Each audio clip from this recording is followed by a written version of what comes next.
Since we opened up our Two Wheels email address to you people, we've had lots of comments from you saying, why are we always riding fancy new bikes? We can't afford new bikes, you say. Well, I can't afford a new bike either if it comes to that. But did you know that very often you can buy a brand new machine for much less than the official list price? And I've got together three rather tasty examples down there to illustrate the point. So come on and I'll tell you some more. So we have here a Kawasaki ZX6R Ninja. We have a Suzuki GSXR600 and Honda's very latest CBR600F Sport. First of all, let me give you the list prices of these machines, and this Kawasaki ZX6 official price £6,400. Honda's CBR600F Sport official price £6,900. But the most expensive of this little trio is this, Suzuki's GSXR600. The official price for this machine is £7,200. But you don't need to spend anything like that, because if you go into a dealer's and say, do us a deal mate on a new 600 sports bike, if you're talking about a Honda CBR600 Sport, you'll find you can get one of these now for £6,300, so you'll save yourself 600 quid off Honda's official price. But if you fancy a Suzuki GSXR600, you can take one of these out of a dealer's now for less than £6,000, so you'll save yourself £1,200 off Suzuki's official price. But the bargain of the century has got to be this, Kawasaki's ZX6. Official price, 6,400 quid.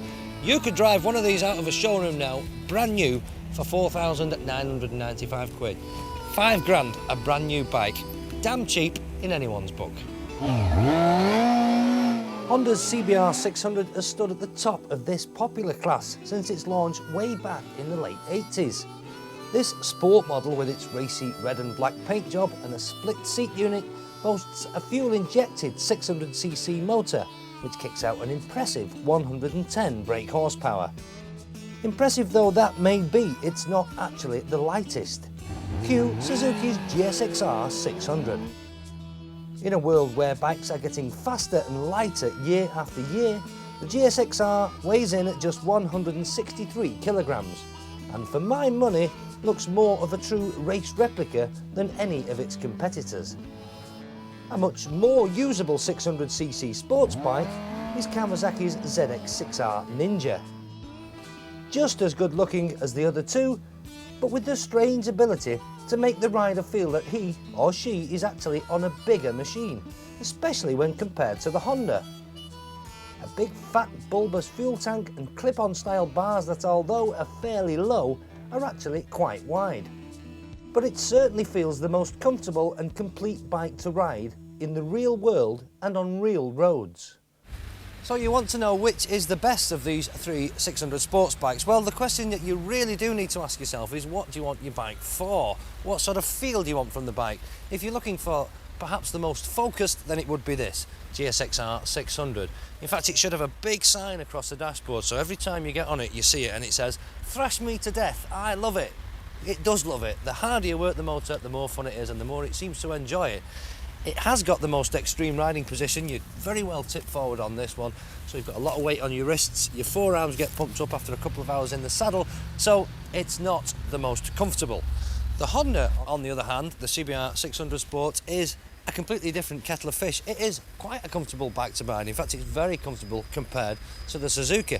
The thing with it is the tank is very slim at the back and the bars are quite narrow as well, so it doesn't feel like you're on a big bike. If you're on a, if you want the feeling of a big machine, then you might not like this, believe it or not. In terms of performance, it's every bit as good as the Suzuki. Big 600cc fuel-injected motor on this one, cracking performer. But in terms of value for money, and let's face it, that's what lots of people are interested in today, this one really takes some beating. Kawasaki's ZX6, 5,000 quid now. You can ride one of these out of the showroom, and that's damn cheap in anyone's book, as I've already said. Interestingly, it is actually the fastest of the three bikes as well, the Kawasaki. Suzuki are claiming 158 miles an hour top speed, Honda are claiming 159, Kawasaki are claiming around about 163 miles an hour, so it's the fastest bike. But let me say that this has not been a 600cc superbike Shootout. We've not taken them on a racetrack, and the weather conditions at the moment are awful, and there's no way I am going to attempt any heroics on any of these. They're all very capable machines, and unless your name is Mick Doohan or Carl Fogarty, you're not going to be able to split these in terms of performance. But if it's value for money you're after, this is the one that you should have at the top of your shopping list.